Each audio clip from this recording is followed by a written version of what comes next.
when 200 people were murdered, killed in a church. Now, I want to ask this. So one question was, did things improve? I think the answer is no on that. Here's the question.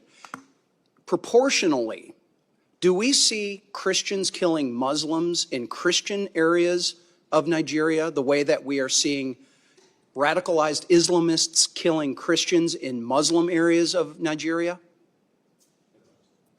What I can tell you, Representative Huizenga, is that Christians are disproportionately targeted based on their population. Exactly. And by the way, for those that you can't pick up with the microphones, there's audible yeses behind you. Again, the people that are watching who are nodding their heads. Why? Because they have lived this. Their families have lived this. I went to school with kids from Nigeria.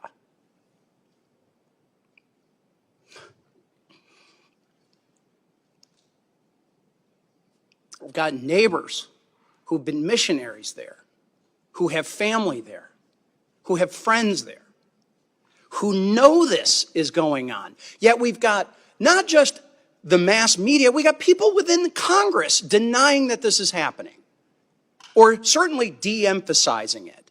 It ought to be outrageous that it is Christians, moderate Muslims, anyone being terrorized by these radicalized Islamists in Nigeria, and we've got the Tinubu government sitting back and not doing enough. And I recently just was interviewed by Nigerian television, Arise TV, and that was really their question. Is the Tinubu government doing enough? And I had to answer, no, they are not. And I do not understand how a delegation can come here to the United States and downplay and come up with all of these other excuses as to why this is allowed to happen.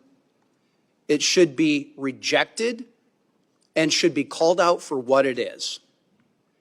And I've got a couple of other questions that my time has expired that I'm going to have to go and ask for them in written responses. But one of them I need to highlight is in Benue State, there's 1.4 million people who are considered internally displaced.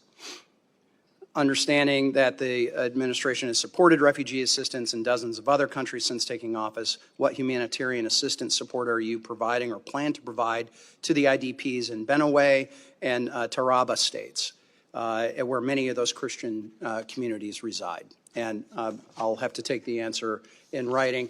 And Mr. Chairman, with your indulgence, just to show the breadth of this, I want to submit for the record remarks from the chairman of the Financial Services Committee, French Hill from Arkansas, who also serves on the House Permanent Select Committee on Intelligence, the Intel Committee.